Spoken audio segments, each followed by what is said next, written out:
One of the things that seems to distinguish your work is a sort of impatience with artifice.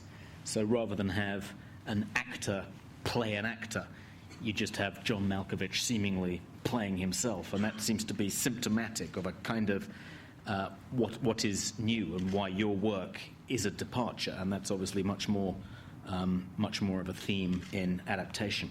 But at the same time as this kind of intolerance, if you like, of the lies we're normally told in the course of watching films and being required to suspend disbelief and so forth, you also seem completely enchanted by these artificial, fantastic kind of worlds which require special effects to create, as we just saw.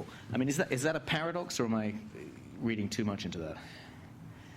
I mean, I really like artifice, and I really like reminding people that they're watching a movie, and I really like the idea of having people question the veracity of what they're watching, and so by mixing things that are possibly real with things that are clearly not real or are questionable, I think to me it's interesting and it's fun, and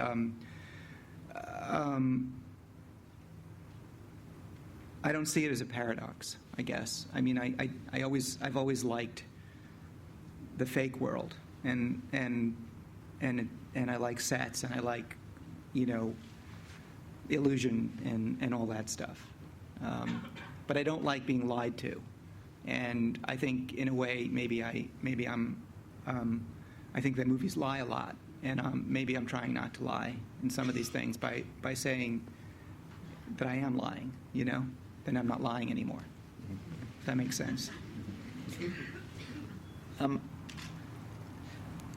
Another thing which recurs frequently in your work is, and which you've talked about in other interviews, is the idea that as human beings we're in some sense trapped in our own subjectivity. We can't in any sense transcend our own point of view, and your films always very much kind of depict events from the point of view of usually the protagonist.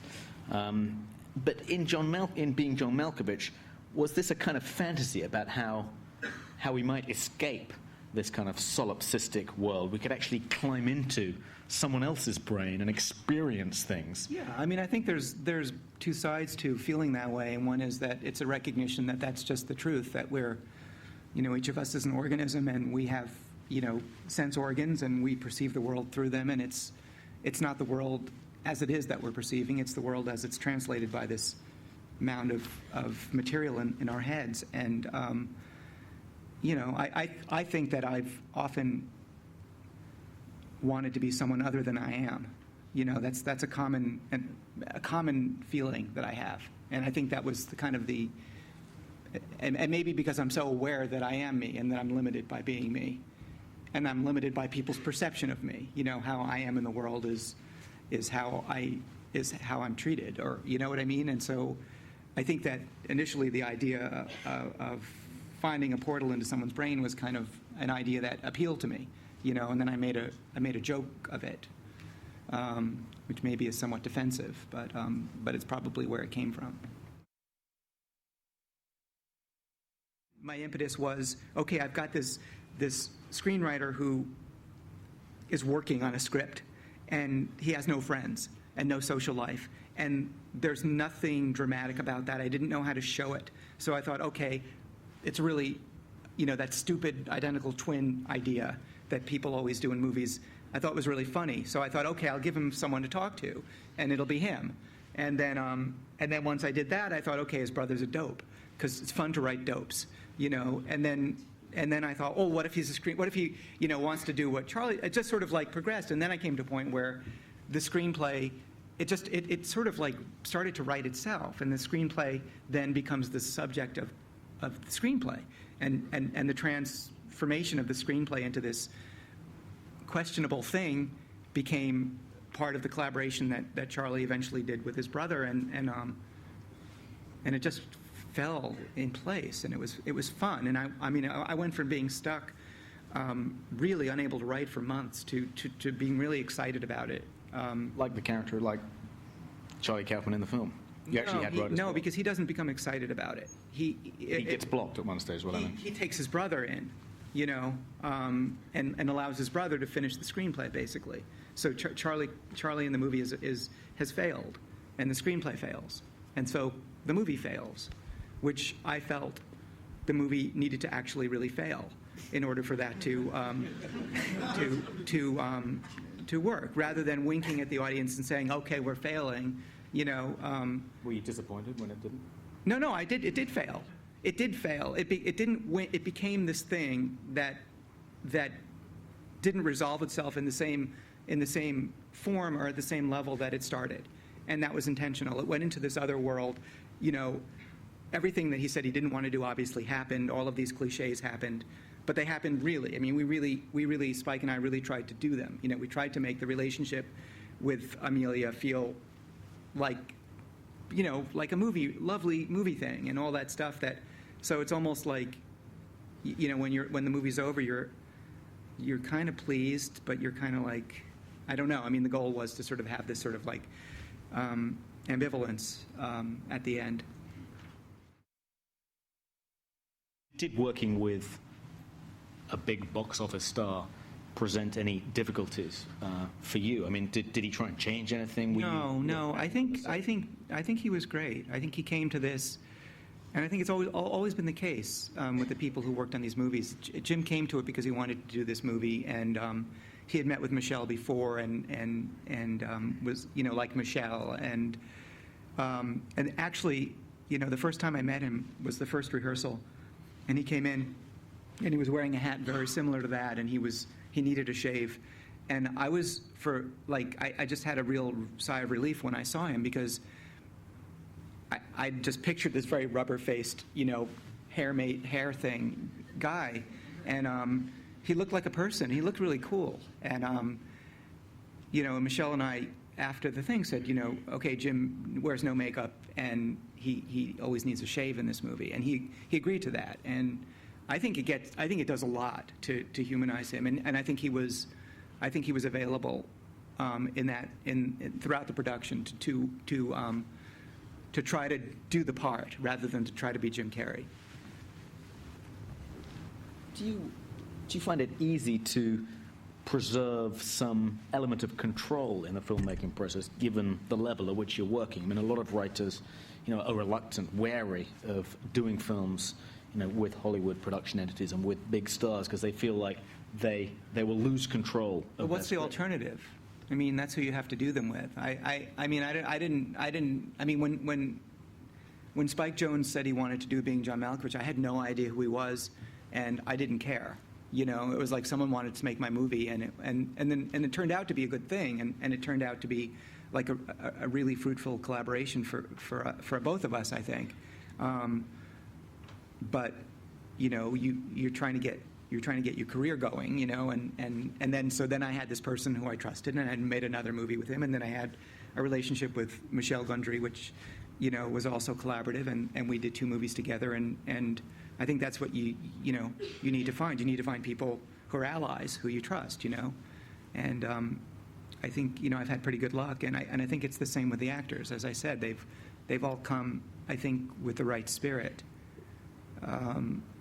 Was your experience on Confessions of a Dangerous Mind a less happy one? Well, it wasn't really an experience, because I wasn't really involved in that. I don't think that George Clooney was all that interested in what I was interested in, and so I was kind of separate from that production, and that was frustrating for me, because I care about these things. They're important to me. These scripts are important to me, and I had this sort of good experience of working with directors. So this was kind of an unusual thing for me, although I know it's a typical thing for writers in Hollywood. One of the things I got from the film was it felt like a kind of final summation of many of the things that you've been exploring. I hope not. Well, it almost felt like a kind of last testament. It was like, if I die tomorrow, at least I will have said what I felt I was put on this earth to say. It had a kind of finality about it. I mean, I think you quoted in another interview a writer saying something which had really struck a chord with you, which is you should try and put everything you know in everything you do, and it certainly felt like that. Yeah, and everything you write, but I've tried to do that with everything. I just know other things now, you know? I mean, I'm going through life, I'm a different person, you know, even in the process of writing this, you know, and making it, I've changed, and, you know, and I'm trying to get closer to something. I don't think I've arrived at anything. I don't think you ever can, and I think that's kind of one of the things that is expressed in this movie. You can't ever finish anything, really, because if you're trying to be inclusive of as much as you can of the truth of your existence, then you just keep learning more, you know, and so, you know, it's like the thing you were asking me about earlier. If you have this sort of confusion about your feelings about somebody else, you know, that too is part of your reality, and you add that, and you're not trying to direct it. I'm not trying to direct it towards a conclusion or a grand statement. I would never do that. I have no interest in that. I don't feel like I have the authority to do that. I'm just trying to express as full a feeling of a life experience as I can, and you know, that can always, it's always going to be able to get more, you know. I mean, it sounds a little like the predicament that the Philip Seymour Hoffman character is in the film. I mean, he's engaged in this search for authenticity in a universe in which that isn't really available to him.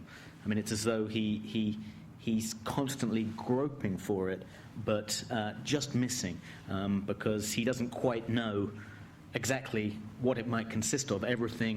Nothing seems to have that property. Yeah, well, he's very literal, and his idea is that if he could just put everything that's in the real world into this play, which he can do because it's a movie, and you can do things like that in a movie, then, you know, I mean, I guess people, I don't know if it's clear at all from the trailer if people haven't seen it, but he ends up constructing a full-size replica of New York City in a warehouse in New York, and populating it with thousands of actors who live there as performers in this fake reality. So he's trying to, down to the last detail of this place where he lives, he's trying to express it, and his way of doing it is in this very literal way, whereas his wife, who's a painter, does almost exactly the opposite, and her canvases are getting smaller and smaller throughout the movie until you can't see them without special glasses.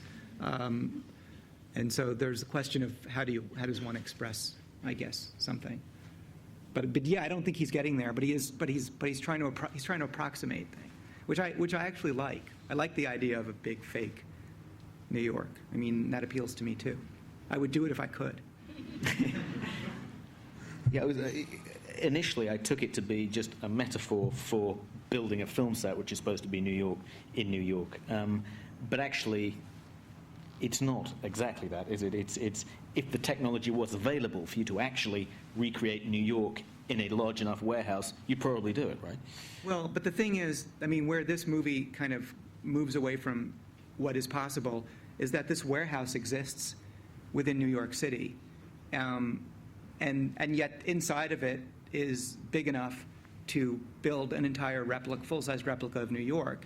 And in fact, because it's a complete full-size replica of New York, there is a replica of the warehouse in this replica, in which there is another full-size replica of New York, and this goes on and on. How far we don't know, but we do see it. We do several versions of it. Right. So, yes, if I could do that, I would. It's kind of a dream. There's a dream kind of logic to the movie. So there's things that can't really happen that happen, which is fun for me. I hope you'll join me in thanking Mr. Kaufman for spending so much of his time with us this evening. It's been a real privilege.